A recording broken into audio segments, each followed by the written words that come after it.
गांव का नाम था पाथर घाट। दूर एक घाटी में बसा हुआ, चारों ओर जंगल, बीच में 40 से 50 घरों का एक शांत सा गांव। लेकिन इस गांव की एक अजीब बात थी। हर 2 महीने में कोई ना कोई गायब हो जाता था, बिना कोई निशान छोड़े। पुलिस आई, पूछताछ हुई, जंगल तक छाना गया, लेकिन कभी कोई सुराग नहीं मिला। गांव के लोग डर गए थे। कोई कहता था जंगल में कोई गिरोह है, कोई कहता कोई तांत्रिक है। लेकिन असली बात क्या थी, किसी को नहीं पता। अब कहानी में आता है एक नया किरदार, एसआई अर्जुन राणा। शहर से ट्रांसफर होकर आया था पाथरघाट थाने में। सख्त मिजाज लेकिन दिमाग तेज। उसे बताया गया, गांव में अजीब गायबियां होती है, लेकिन ज्यादा खुद को मत झोंको, सब पुराना केस है। लेकिन अर्जुन चुप बैठने वालों में से नहीं था। उसने गांव में लोगों से मिलना शुरू किया, गायब हुए लोगों के घर जाकर बात की। सबकी उम्र अलग, काम अलग, जीवन अलग, लेकिन एक बात कॉमन मिली। हर कोई आखिरी बार गांव के दक्षिणी हिस्से, जिसे लोग दक्षिण चौक कहते थे, वहां देखा गया था। अर्जुन ने उस चौक की निगरानी शुरू की। रात में छिपकर देखा, वहां रात के 1 बजे भी कुछ लोग जमा रहते थे।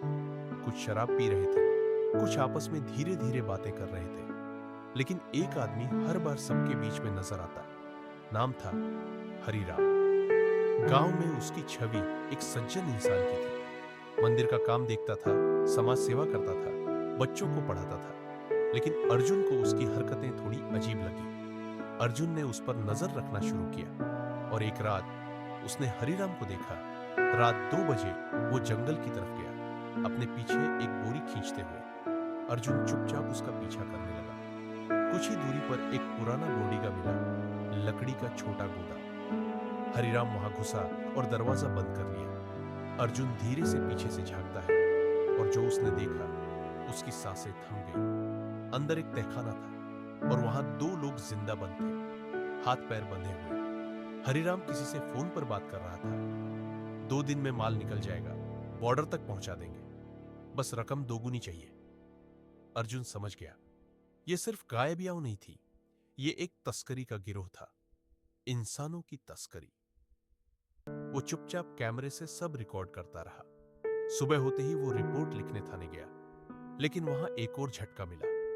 थानेदार ने कहा, हरिराम गांव का सम्मानित आदमी है, बिना सबूत के तुम किसी पर इल्जाम नहीं लगा सकते, और अगर बेबुनियाद निकला तो नौकरी जा सकती है।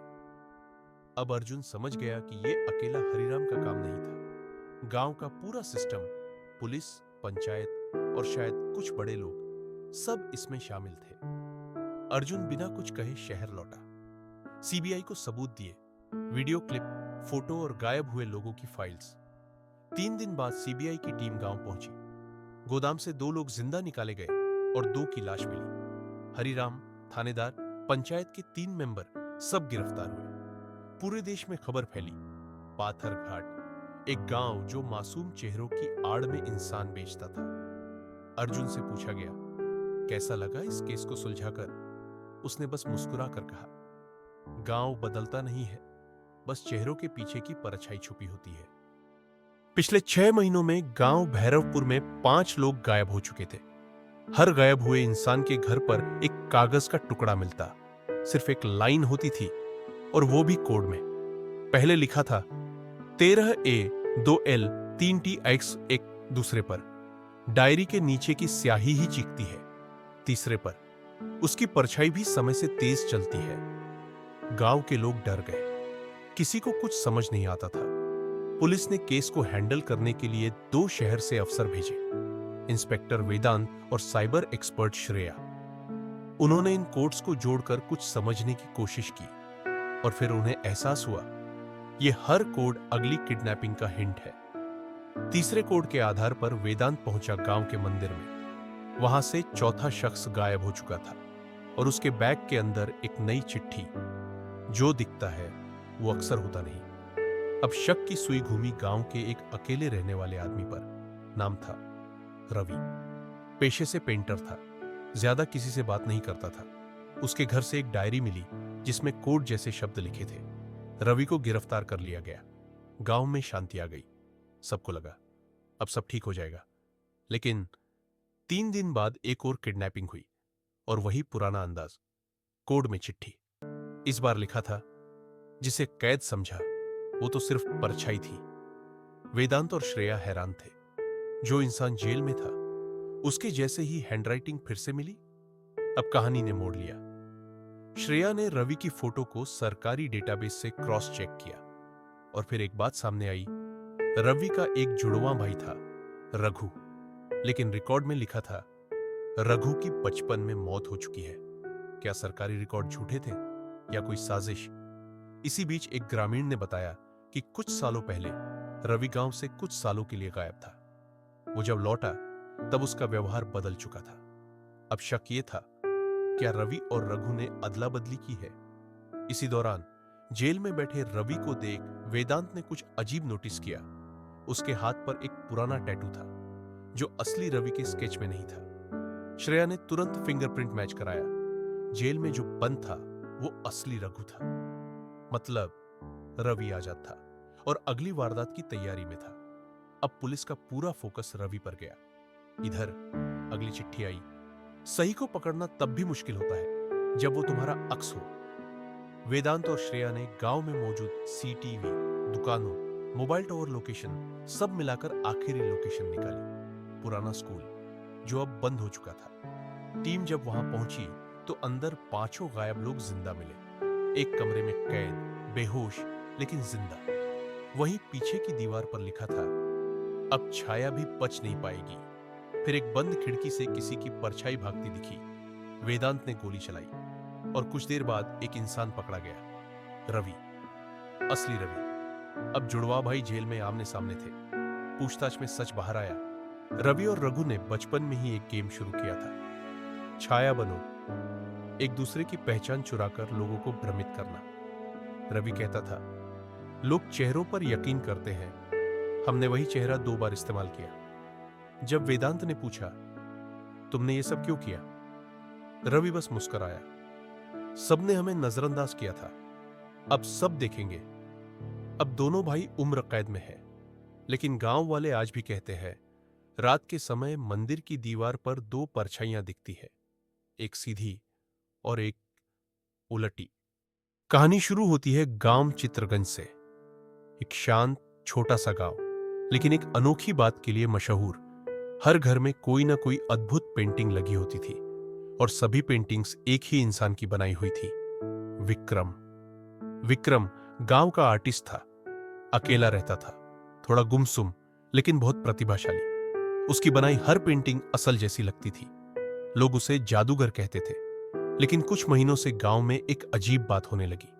हर महीने किसी एक शख्स की याददाश्त चली जाती थी, एकदम साफ। नाम, परिवार, इतिहास सब भूल जाता था। शहर से पुलिस आई। केस सौंपा गया डीएसपी अनया राठौर को। अनया ने गांव का दौरा किया और सबसे पहली बात जो नोट की, हर उस घर में कोई ना कोई पेंटिंग विक्रम की लगी थी जहां किसी की याददाश्त गुम हुई। शक स्वाभाविक था। विक्रम से पूछताछ की गई। उसने कहा, मैं बस रंग भरता हूं, किसी की यादें नहीं मिटाता।